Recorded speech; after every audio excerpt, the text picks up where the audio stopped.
I'd like to start our workshop, with just an explanation of what happens when we breathe. And as you know, there is this axiom, this central tenet that we have of breathing, which is everything is based on the exhalation. The inhalation is a reflex. So it's worthwhile, I think, just to sit with that for a second. And what does that mean to you? I mean, the inhalation is a reflex. Everything is based on the exhale. What happens when we're born?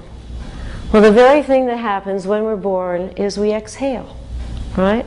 We all have those wonderful images of the doctor sort of hitting the bottom of the baby, and there comes out this huge cry, and that sets breathing in motion. This brilliant, involuntary, rhythmic breath. Exhalation, inhalation, exhalation, inhalation. And what about this amazing cry of the baby? Have you ever heard anything so loud? Tiny little baby. And how about the length? Hours. Hours of crying. Ever stopping to need to take a breath? Doesn't seem so, does it? Right? But why is it so incredible? And why is it just filled with urgency? It's because that coordination, that baby's coordination, is so perfectly in sync that that sound is just huge. And as I just said, filled with need, filled with urgency. Now that exquisite timing we begin to lose as we go on through life. And that's what this class is about, is to begin to regain this quality of coordination in breathing.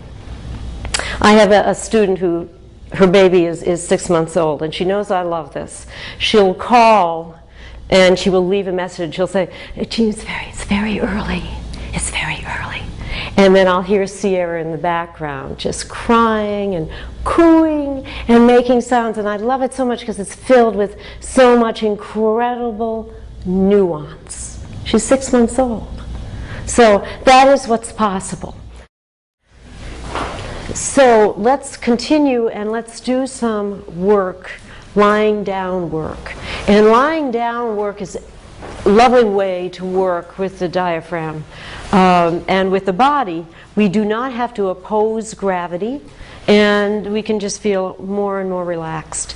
How I'd like to start is just a very simple exercise, and it is resting in what we call semi-supine. So what semi-supine is. Now, as you're resting, you might want to put a little pillow underneath your head that'll release the neck muscles. For demonstration, I won't do that, but definitely at home I would probably put something like that. So here we are. Here's our body. And what generally tends to happen is that we think we're a head here and a body underneath it. So we just want to have a little bit of an anatomy lesson that this is the torso, right? It's the pelvis all the way on up. The legs flow away and the torso moves upwards. Now you'll notice what my hand is doing. It is showing you this wonderful flow of up. I don't think we can do this enough. I think this has to be part of our vocabulary all the time, is that there is upward flow. The diaphragm moves up. It's pushing it against the lungs. It's sending out carbon dioxide. That's our exhalation.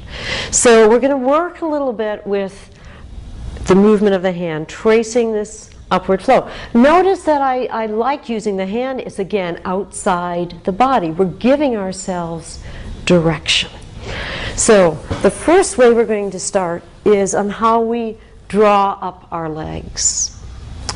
And semi-supine is resting with the knees bent and the foot on the floor or on the table, whatever you have. When you get into this position, what we don't want is sort of like this, by getting ourselves rushing. We want to be very mindful and allow each leg to be drawn up.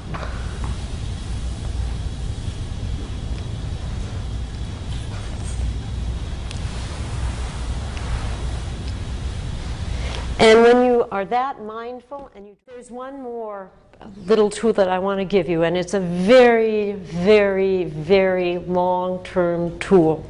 And I know it's difficult for people, but let me tell you, I think it is just a great thing to do. And it is the lip buzz. And I know people that can't do it, but we try. People will try to do it like this, doing it from here, but it's not done from there. The lip buzz. It is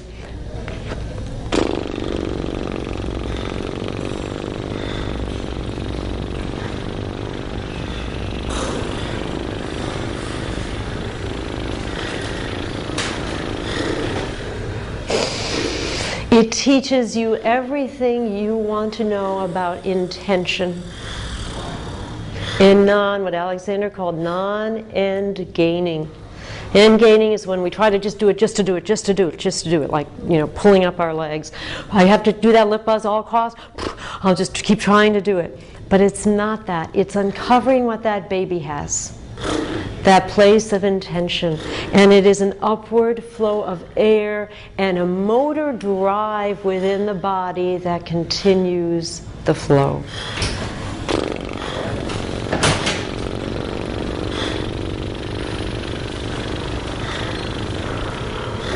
You stop and let air in. And then when you use it with sound,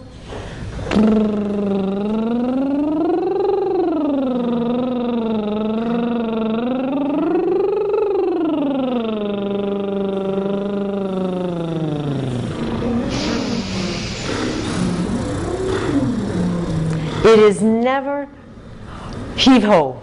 It is never, I've got to try to do that, and then collapse.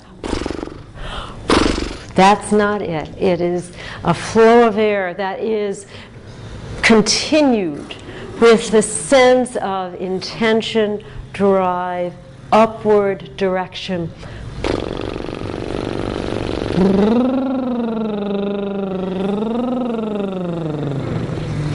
Notice that I never grab for air to try to do it.